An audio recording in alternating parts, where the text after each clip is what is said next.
Welcome to Alchemy Avenue, where we transform in real time, trust the vibe, and grow on purpose. This isn't just a podcast, it's a movement, a reminder that you don't need fixing, just unlocking. Around here, we laugh, we build, we heal, and we elevate, all powered by that deep inner knowing that says, this is exactly where I'm meant to be. You were made for this version of you, so let's expand, let's enjoy it, and let's keep becoming who we already are. Tap in. This is Alchemy Avenue. Welcome to Alchemy Avenue. It's another great day, another purposeful and impactful day. Today's title for this episode is Roots and Reflection, Healing the Inner Landscape. So let's kind of set the mood right now. So we'll always come, ready with love, peace, and happiness and everything that we do and everything that we put out there to try to form and make into what we anticipate it should be. This is not just a podcast, it's a soul's journey.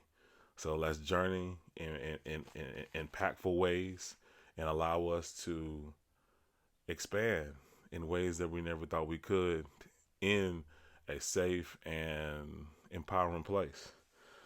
This is not about escaping, but it's about embracing the healing that's already here for us. Allowing us to just settle in, breathe, and raise this higher expectation for ourselves. So let's get it going. So again, roots and reflection, healing the inner landscape. Today we want to unpack, at least for me, I'm going to unpack childhood traumas and how I kind of, alchemize those situations, and then being able to just be in a space where I feel free. I feel enlightened. I don't use those situations that have came and come as crutches or blockages. For, the most part, we're all still, going to deal with different things, and they show up different with different, levels that you get to. So I cannot say that, oh yeah, I'm totally, heal all my traumas. I've done a lot of work, but again, things still show up in different ways. And that's why I say it's good to be clear. So now you're able to understand what the feeling is and how to direct it. Or if you need to say, okay, no, we're past that. And then a lot of times, especially now, at least for me, since I have done a lot of work, the old programming will still play, but it doesn't affect me. And I even say to myself, oh, I could be mad, or I could be nervous, or I could be stressed at this moment. And normally I would previously from my history. For some reason, I can't, but I can still feel how I used to be and how I used to react to things still show up.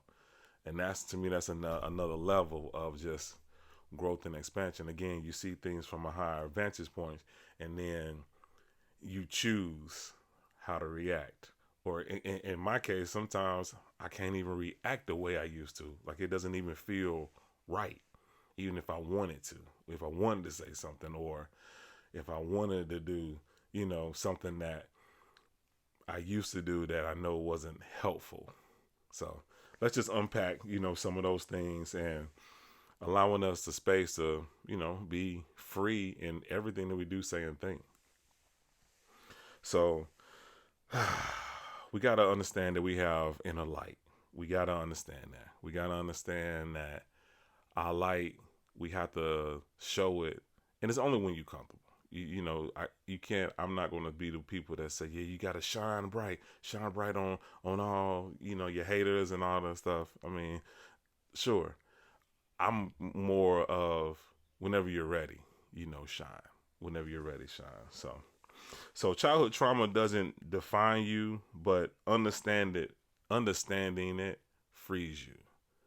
If you use the different modalities of, therapy or meditation or whatever you use to kind of go back to those areas and, just undo the chains, because whatever has happened, And I'm not diminishing what happened, but in a sense, I'm saying a lot of times those situations can create chains on you for your daily life as you live today. And that situation may have happened years and years and years ago. Trauma can be loud.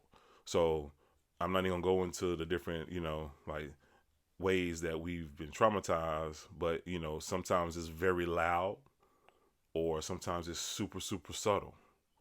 So we gotta get into a space where we can understand that, what happened, what am I ready to deal with? You may not be ready to deal with the whole full circle of what happened, but you can start. You can start in different places. You can start in areas where, okay, this happened. Let me see if I can unpack this and heal and go through the journey of healing.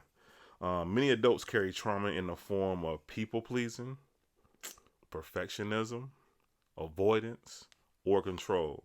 Recognizing your story with compassion allows you to take your power back. You are not your past, you are the alchemist of your experience. So, allowing us to get in a space where once we understand where we want to start, and then being able to just take those small steps. You have to start taking those small steps. And I'm going to tell you, you're not going to like some of the stuff you already know about. So you're like, okay, I know I don't want to deal with that right now. But some of the stuff, once you start walking and once you start just thinking back to who that child was and the light that you had and how happy, or you may not have been happy, or how you were, you got to understand that once you start doing that, you're going to pull up things that you may have forgot about or you may have buried very, very, very, very deep. And I always call this shadow work. And it's not shame, it is an integration. And I will probably repeat a lot of different things throughout these different episodes. So learning how to harmonize and balance those different things that have happened, and because you're still here. Some people may push and say, "Well, no, I don't want to do that. You're not a therapist." I'm not. I'm not. I just felt it was good for me to share some of the things that I've done and how I've took steps, small steps to big steps, to understand what happened to me in the past, especially as a kid, and then how those interactions formed my identity as a person, and then also how it formed my identity in the family. We'll go through that as well. So we'll go through that. So it's about embracing what was once hidden and not pushing yourself, not saying, "Oh, I hate myself for what happened to you." We got to get in a space. Well, it'll be easier for us to get in a space to, once we uncover those things, and not push, not come at so we're not coming at ourselves as a I'm smaller now. So that's not the goal, to uncover these things, start to work on these things, and then make yourself smaller. Feel bad and punish yourself for the stuff that happened to you. That stuff is not your fault. That stuff, it can't be your fault. Just think now as a little kid. Just think as you're an adult now, and if you had kids, and even if you don't have kids, just think of a little kid and something's done to the kid. Even if the kid was, acting out or being, you know, hyper, or doing whatever they were doing, do they deserve, abuse? Do they deserve, being belittled? Do they deserve neglect? Do they deserve it? How is that going to help that kid be a better kid or better person to understand what they done? Even again, if they done something wrong, it's our job as adults and people that are older to help them understand what they did and how to do it better the next time. So when you bring light into your shadow, you reclaim parts of your inner power. Once you start to shine the light on those different areas, like, okay, boom, all right, this happened. What what happened? Again, a lot of times you're not going to want to revisit it. However, it's important to, because the way you are now is the reason that you the way that you interact and the way that you respond to things. That's what I was looking for. The way that you respond to things is because of what happened to you in the past. So shining a light on it, giving it light, giving it love, giving it everything it needs to better. Not necessarily you got to understand the why, but understand that you are loved. It wasn't your fault. You could not have control over that situation. So, like I said, a lot of things that I have used. So I've had, you know, issues with my parents. My father was like, and I've always said this, people laugh, but my dad, even though, he had some anger issues, and, I mean, when he was cool, super cool, very inviting, loving. But when he just got mad, or it was a wrap. It was a wrap, like a whole wrap. And my mom went through some abuse and some other different things. So that kind of weighed on me a lot. But to me, my dad was always like the Avengers and Justice League. So if you don't know those are two comic book, high level groups. I'm talking about both groups combined. That's how amazing he has always been and will always be to me.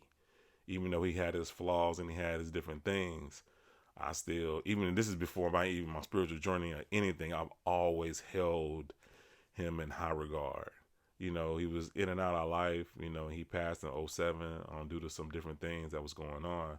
So I didn't really get a chance to, have a full circle, conversation with him about, just the love I felt for him. But, that was my pops. And then my mother, we've always kind of, had a back and forth kind of thing until like the most recently, I guess for like good 5 years now, that in my mind, I said, yo, I'm going to just let her do what she gonna do. I do, and once you get older, you do understand that, wow, your parents were going through a lot themselves, and if they didn't have the tools to even start working on themselves, there's no way they could have. And then with everything was going on, and then all the childhood traumas that they went through, there's no way that they could have handled situations any different, in my opinion. This is my opinion. So that's kind of how I grasp and grounded my relationship with my mother. And now I just hold her, again, I hold her in a high regard now, because I do get it and I understand. And I've done a lot of inner work and I pour into myself. So the things that I think I should get from a parent or anything, I have poured that into myself. So now I'm not needy to, I mean, granted, it will be nice. It will be great. It will be impactful and powerful.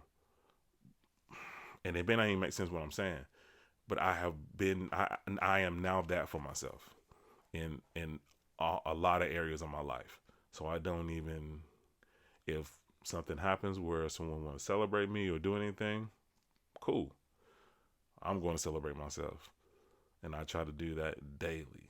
Try to do it daily. So I'm always running on a high from myself. Always. So even if something happens where I think this should have happened and it don't, cool. Cool. And I'm not saying cool even from like a place of like anger and like whatever. I got me. No. I mean, I do. But I'm not coming from it from a place of hurt. I'm coming from a real place of love and appreciation for myself. And I think that's one of the ways that you help your mind grasp, like, okay, these people, and that's just my mom and my dad. I got, whole sets of families, my mom's side, my dad's side. And another side too is I had a couple stepdads. So, you know, I am so much to myself that all these different things that I was hoping people would do or wish they would have done, I went back to that version of myself and just loved on them, explained to them, you good. There's nothing you could have done. You right now, we are good. We are using those tools, those different things that happen, and we're using them as examples. So now, and it's for me. When I see kids, I always have a heart for kids playing, kids enjoying themselves because I was a kid that could not necessarily like anything I was doing. It'd get questioned, or if I had questions about something about speaking up, oh no, no, no, no, no. I'm the parent, you the child. That was a common thing amongst, at least in the black community. If I that phrase right there, a lot of black people know. A lot of black you know kids know that, and I get it. A lot of times you don't want kids in adult conversations, which I don't want that either. I'm definitely big on that. However, I think you got to create a space for kids to be able to express themselves, and being in a space of they're okay with that, but still, how do you got to set the boundaries for you. I can't tell you. Some people don't mind their kids, doing certain things or asking certain questions, and the way they ask those questions, you know. So I can't make that for you. But again, once you start to heal yourself, you will look at your kids. You'll just look at your surroundings different, and the way things happen, and the way you like for them to go. Again, and it's cool to change. It's cool to change your mind. You may have thought this way about parenting at some point. Now you think this way. That's perfectly fine. As long as you get to a space where, especially if you have a spouse or anything, learning how to articulate your feelings now. And I think, and again, that's to me, that's the learning how to articulate your feelings to your spouse, and then because again, it takes a village to raise kids, and be in a space where you are working and you're doing everything you do, arranging things for your kids. So it takes a village. So being able, because I was gonna say, you ain't got to explain that to nobody. However, you do in a sense because you want everybody on the same page. You want everybody on the same page. See, again, you got to be able to know. I know me, and I know how I think sometimes. So I have to really, and that's real time. That's real time how I process something, or I'll think something and I say, nah, I don't think that'd be the most harmonious way to go about it. And then I'll just, okay, and then quickly it'll come again. That's real time. How I'll have not, and I don't even say a problem, or I'll have a challenge, and then next, the idea, or I've already had the idea for something, and I'm like, where did this come from? And then a challenge comes, and then, oh, this is for that. So that's real time how I process it. Like if I'm about to say something, I say, I'll just, I'm good. I won't even say it, or I'll wait till I can say something more constructive. Because again, I'm me.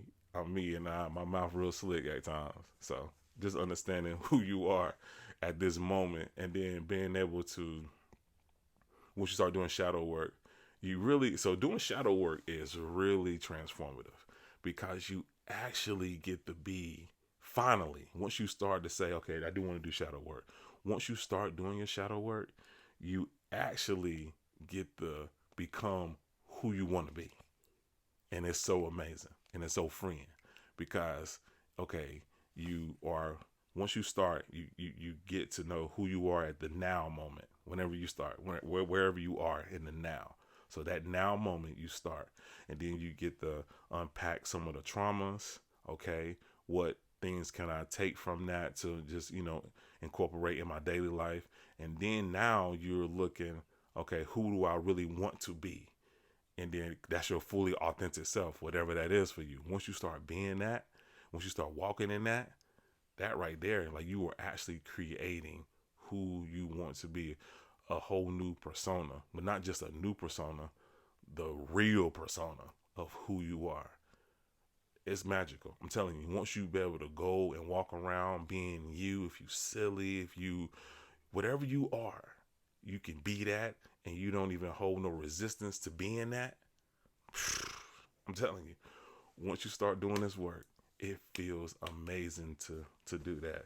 So, and then also too, the goal is not to fix, at least in my opinion. I don't want to. I didn't go in trying to fix myself or trying to correct, or I was going in to really integrate what was already fragment. And what I mean by that, so just picture that you got a glass and it's boom. So imagine your childhood traumas and all the traumas you've been through in your life. The glass and it's broken. So now you start doing the work and putting the pieces back together. Boom, putting the pieces back together. This go here, this go here, but not in the way that it was broken. You get to put, at least for me, you get to put it back the way you want to put it back. So now instead of it being a square, triangle, or a rectangle, you can be, a rhombus. You can be a cube. You can be a sphere. Like you can build yourself up and reorganize yourself to who you want to be now. So now it's not, you don't have to be what you were, or you don't have to be what people think you should be. Use this time for shadow work for and a type of explosion of self-worth and value that you are proud of. Because that's what it's all about. It's about you being proud of you. Like during the happiness episode, you just being happy with just being you. I like how I live. I like how I think. I like how I move. I like how I do everything. I like it.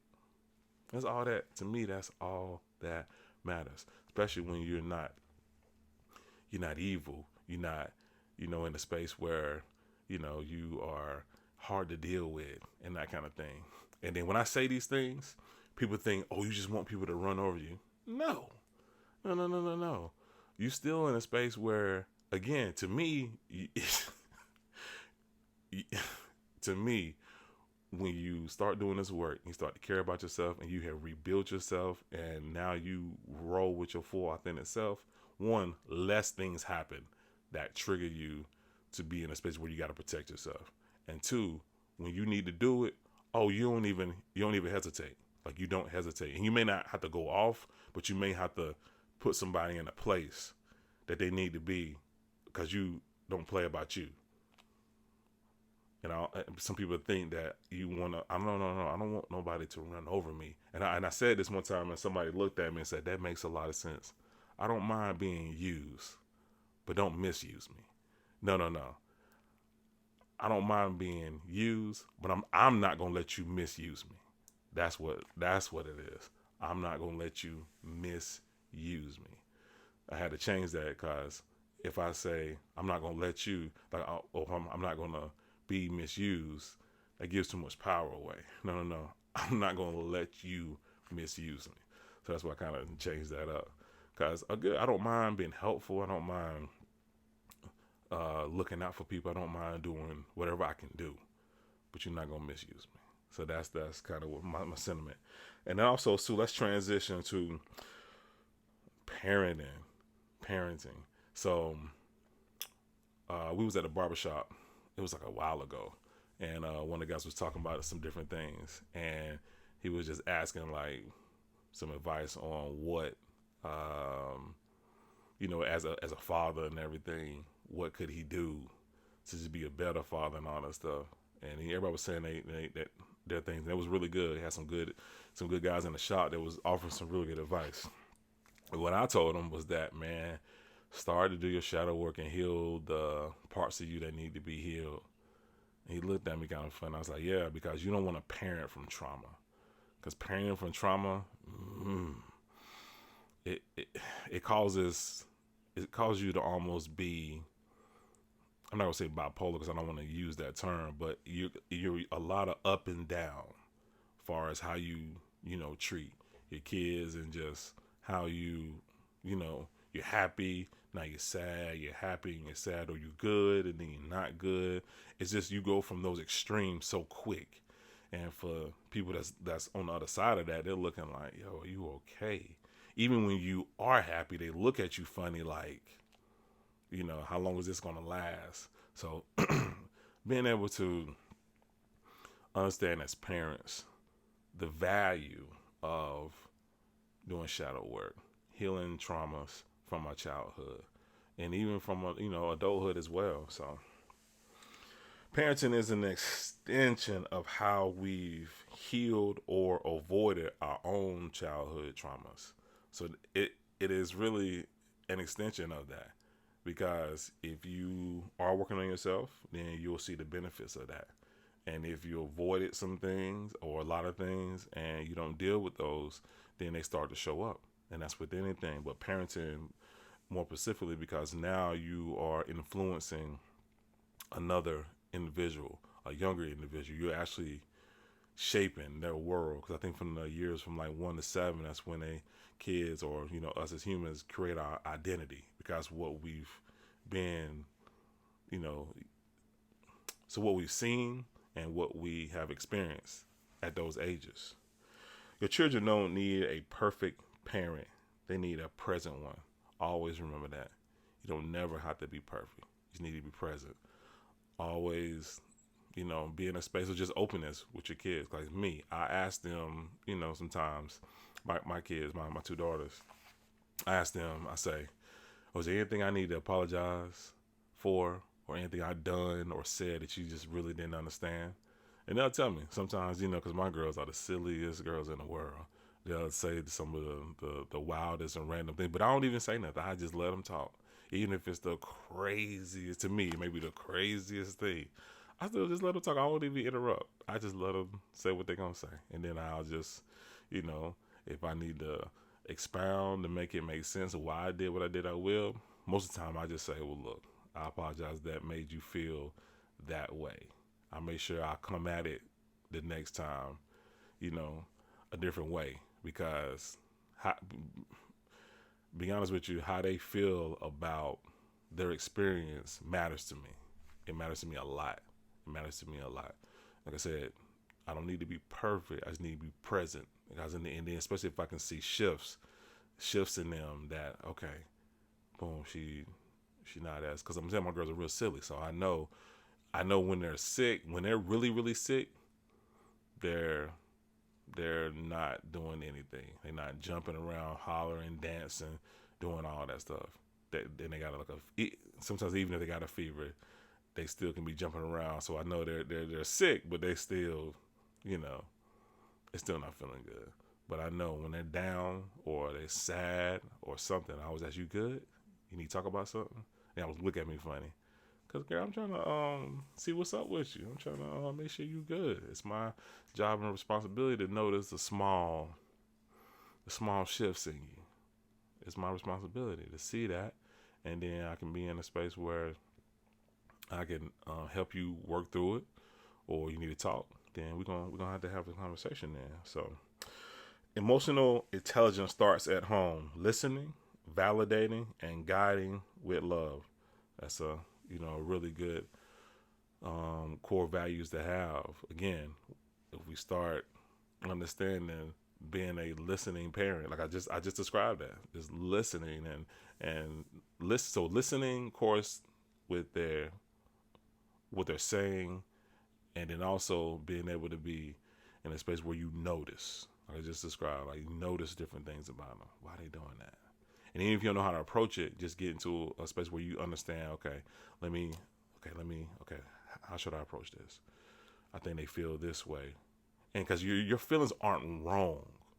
It may not be specifically what you're feeling about their field and how they're, because again, everything's all vibrational. So if you feel like something's off, you don't necessarily know what's off, but something is off. That is, again, trust yourself. Once you start doing this work, shadow work, you start healing, and then now you get in a space where you're confident and you feel good about yourself and you love yourself. Then now you just, a byproduct of that is you trust yourself. So you trust the information that comes in. You're not, where's this coming from? Or, oh my, nah, that ain't right. I'm tripping. No. Your feelings matter, and how you feel about something again, learning to explore that. And that goes with everything. So how do you take that and then okay, boom, I don't think that's right. She's not looking right, or my son's not looking right. My son usually does this. Now he's doing this. Now again, give him the space to, evolve as well. Again, but it's about having a conversation. So now if you had that conversation with them, hey, I noticed you don't do this anymore, or you start doing this. And now it creates conversation, and now they're able to learn how to articulate and express themselves. Because one, oh wow, you was paying attention. Okay, I'm saying that's a form of love, paying attention and being considerate. And then now, instead of hollering at me, why you doing that? Blah blah blah blah. Now we're having a conversation. Okay, mom or dad, or I, this is what it was. And even if they don't tell you right then, again, you still just revisit it. How you got to find ways. We all know our kids. We just got to find ways to bring it up.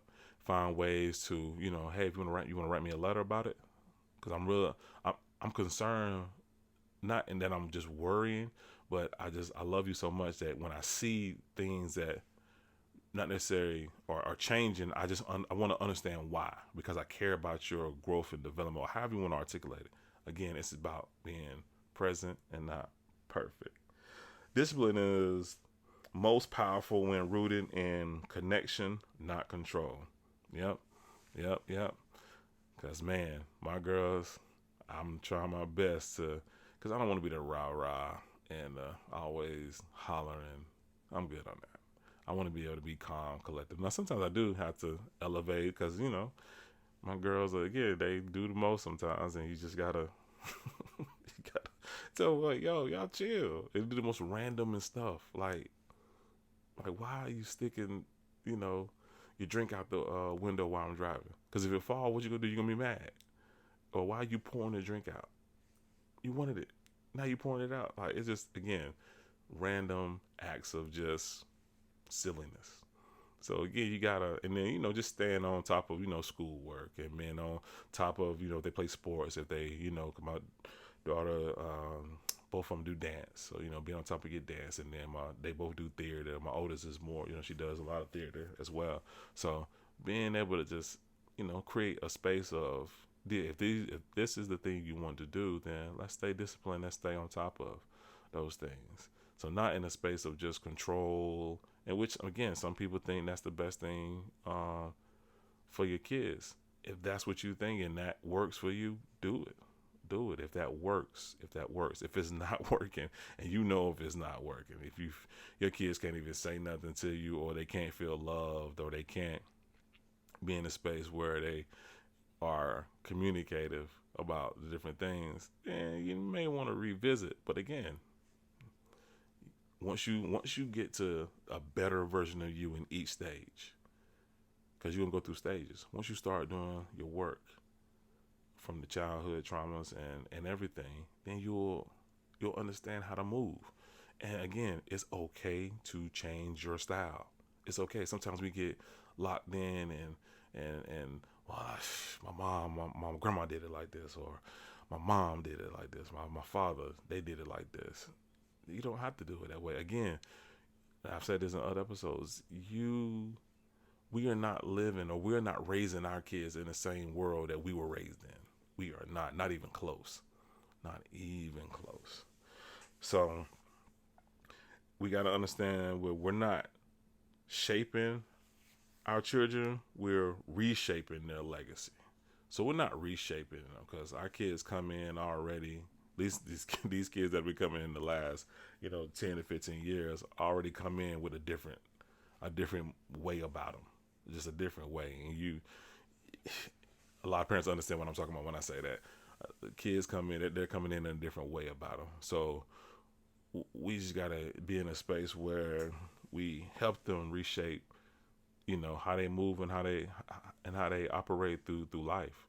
And I think that once you start healing yourself, once you start being in a space of just more positivity about yourself, then you're able to see what will be the best.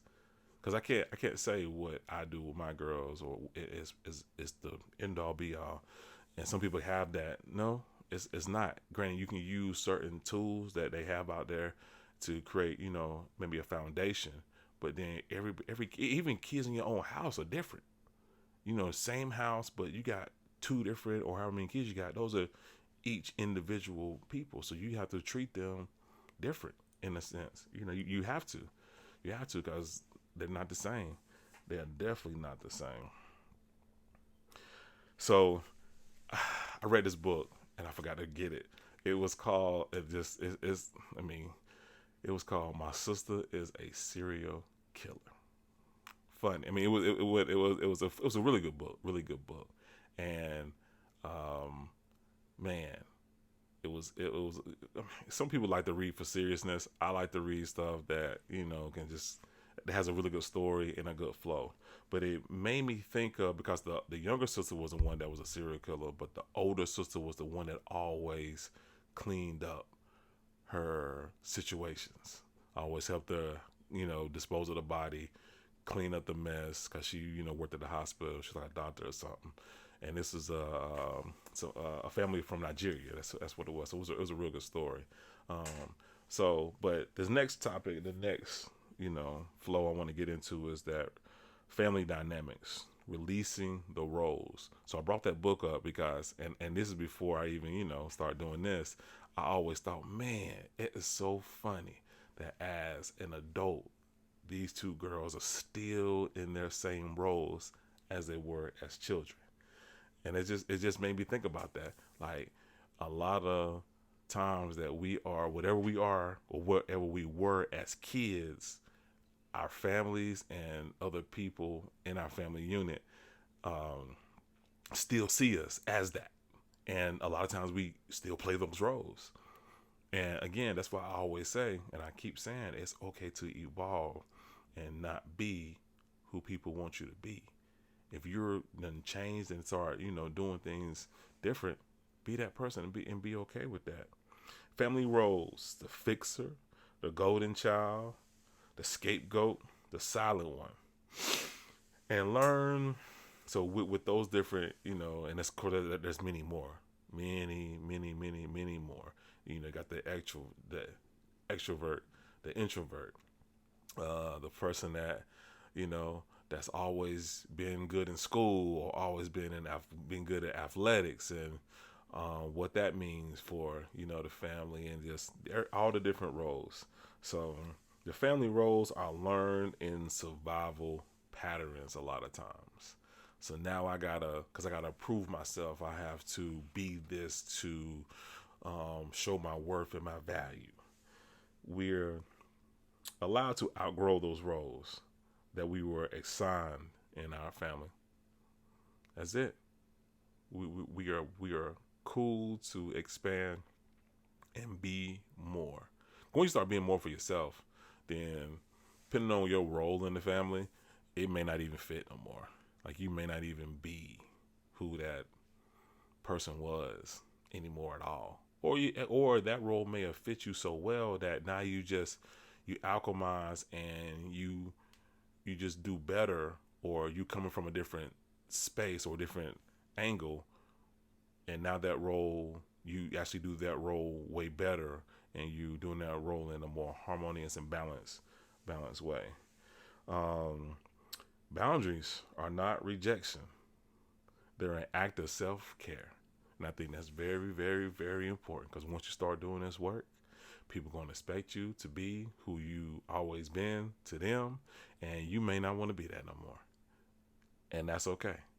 So it's going to hurt, because you're going to be in your mind, no matter how much work you've done, you're still going to say, because you don't want to intentionally hurt no one, but you're going to have to create boundaries. You're going to have to.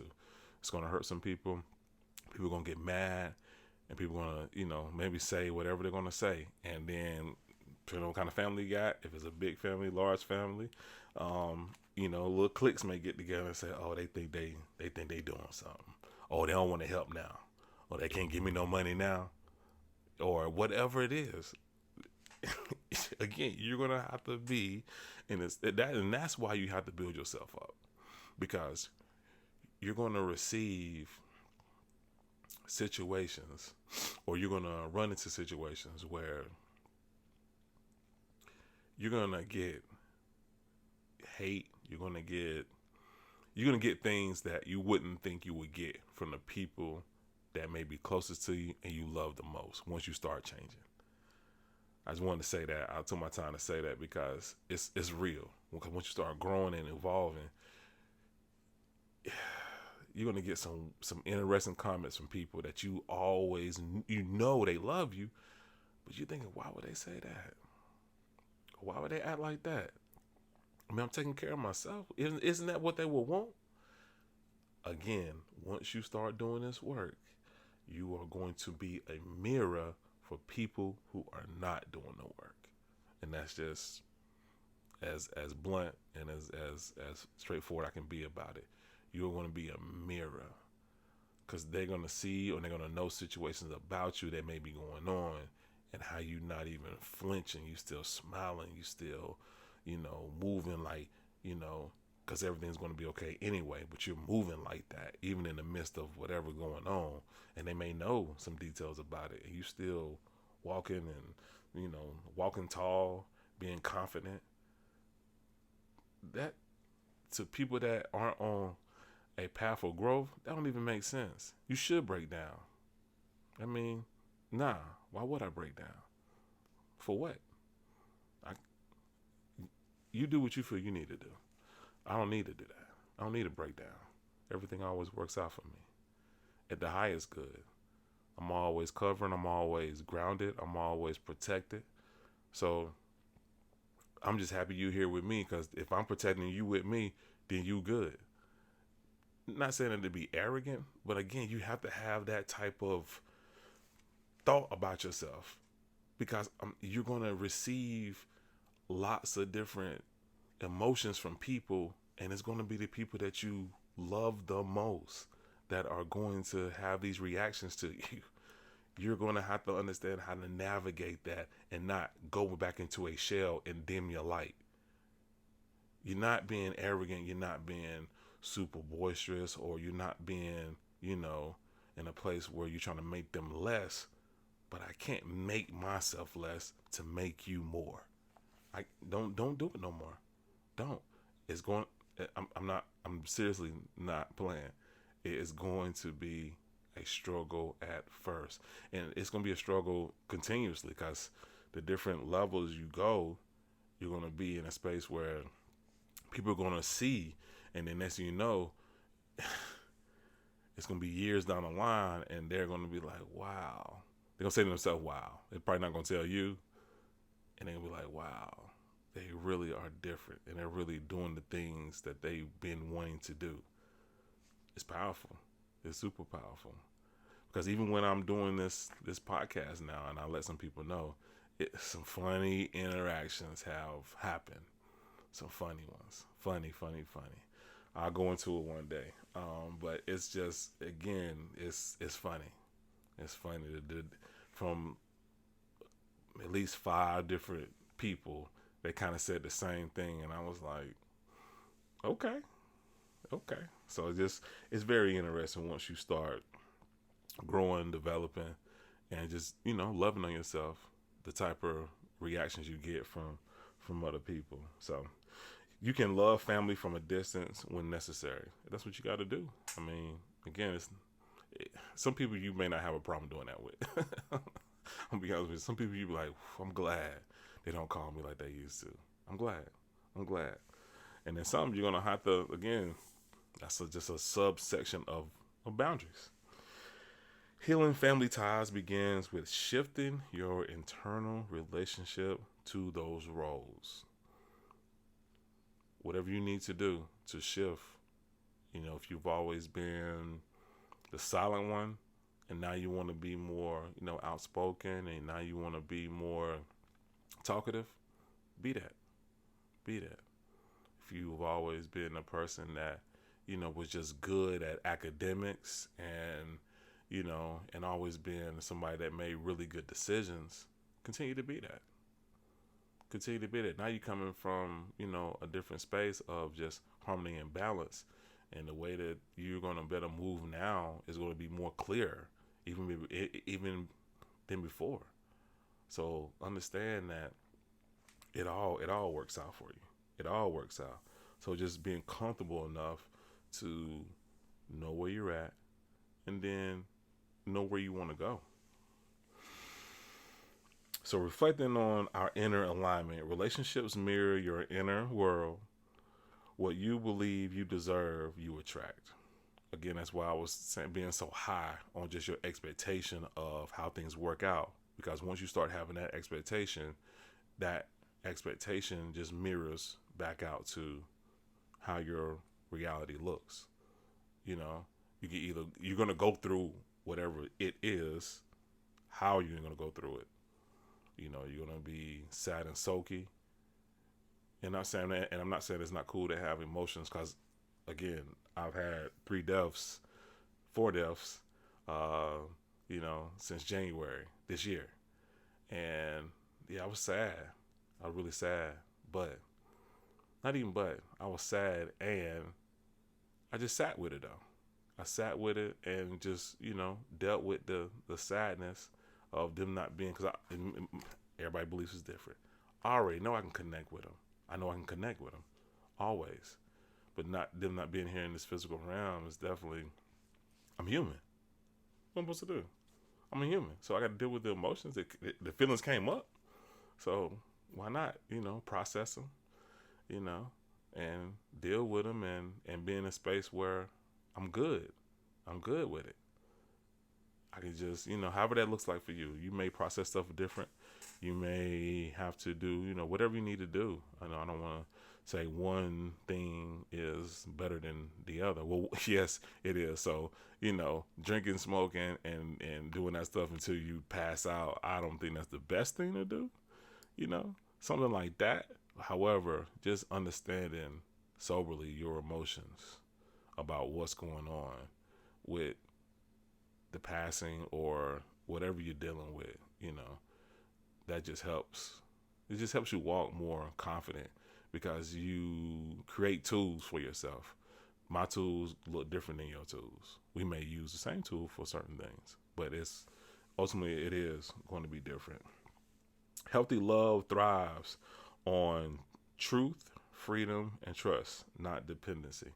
So we talked about, I'm not dependent on receiving validation and anything I need from anybody else.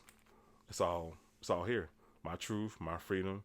And once you do that, you trust yourself. You trust yourself in how you move and how you operate. It doesn't feel foreign when you get information, downloads, whatever if you feel the Holy Spirit, whatever you call it, because you feel it. You get some kind of intuition. You get something to better move throughout the day. You trust it now because you know that anything that comes to you, especially like that, it's always here for your highest good. So now you better operate and better make decisions and better move because that freedom and truth and trust.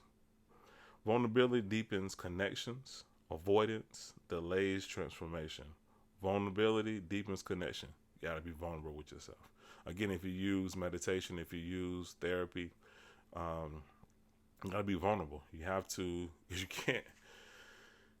You got to be able to, like we said earlier, shine the light on those areas. If you want to heal them. Now, if you don't want to heal them, then you don't have to. But understand, you're going to be stuck. You're going to be stuck because now you've got those things tucked away, and now, because once you feel you need to work on something, it's not going to go away. That feeling's not going to go away. That's why I'm saying start with the first thing. If you're a people pleaser, if you have to tell a grand story about everything you do, you tell little lies here and there, or, you're angry, or you have to always be the spotlight, or whatever that is, you find that within you and say, okay, let me start with this. This is the most obvious thing that I see about myself, that I want to understand why I'm like that, and how do I move forward in a more balanced way. You may be a victim at any given time. I always think somebody always out to do something to you. Why? Why is that? Got to figure it out. Got to figure it out for yourself. So growing together means each person has room to evolve and be witnessed. So grow. Just grow. That's all I can say about that. Just grow. Just grow. No matter what happens, just grow. You may make a mistake, or what you call a mistake. Okay, cool. How can I not make it again if I don't want to make it again? What lessons is this teaching me? You teach others how to love you by how you love yourself. That's a big one. That is a big one. That's a big one. If you always saying people always mistreating me, and I'm talking, and well, I guess we can add relationships in it too. So if you always say people always mistreating me, how are you treating yourself? Do you love yourself? Do you care about yourself? Now, as we move forward, we're gonna get to a closing. But this point right here, this is what I learned doing meditation, and it really was profound for me. So, reparenting as a return to wholeness. I'm saying it again, reparenting as a return to wholeness. What is reparenting? It's how you consciously give yourself right now, again, this right now moment, what your younger self needed most, emotionally, mentally, and spiritually. Not to shame the past, but to restore your power in the present. Why this matters. Your inner child is still alive, guiding how you love, protect, and show up. Unhealed pain doesn't disappear. It programs you.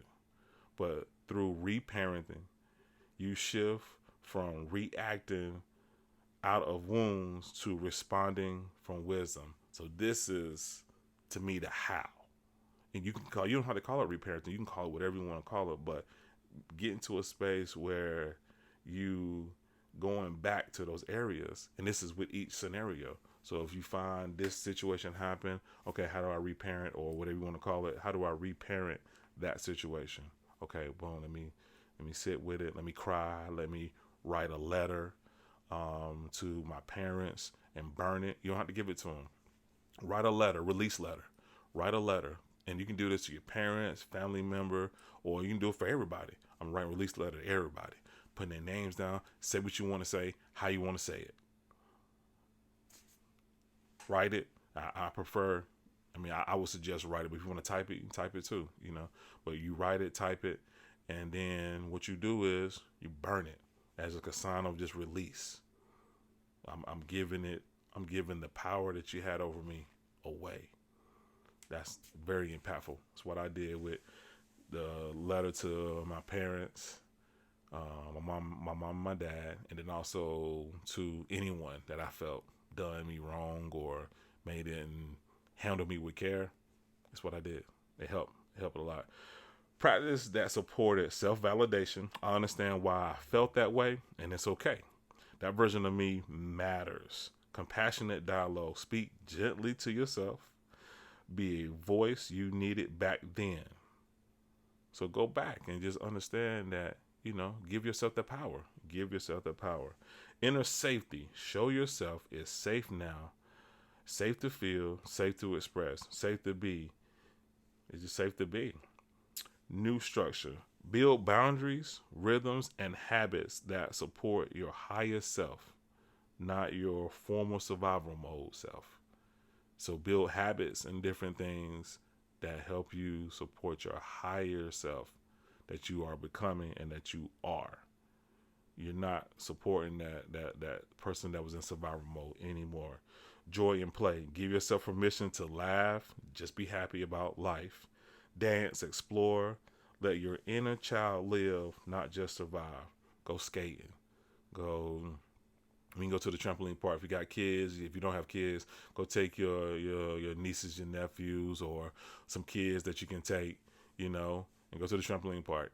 Just jump around, even if you don't, if you can't jump like that, but still just be in a space where you're moving. To me, I like the movement. Like I said, skating, jumping around, hiking, walking, whatever you feel you want to do, do it. Go ride go-karts. Go play video games, bowling. Whatever brings you joy, do it. Do it seriously.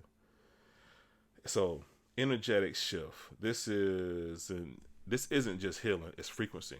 When you reparent, you shift your vibration. You stop looking for someone to save you because you've already become that someone. Listen to that. You stop looking for someone to save you because you've already become that someone. I didn't say you were becoming. That savior that you're looking for is already inside of you. You just gotta find it. It's already there and it's ready. It's not. It's waiting on you to realize who you are, so you can pull yourself up. So let's just land this with a closing reflection. You're not here to fix yourself. You're here to remember the wholeness that was always there beneath the wound. Reparenting is how you come back to you. It's how you walk yourself home with love and patience and with grace. And as you do, you don't just shift your own life, you shift the energy for every version for you who didn't know this was possible. You become the guide, the protector, the presence you've always needed. So hold that in your chest, in your palm, in your spirit. That's not just healing, that's self-love in motion. And let's end with this mantra here. Just want to leave you with something to be able to walk empowered. And this episode, really hope it helped, put some things in perspective so you're able to, walk and do your own work. Because once you start doing that, you start smiling for no reason and being happy for no reason. The type of power that brings you.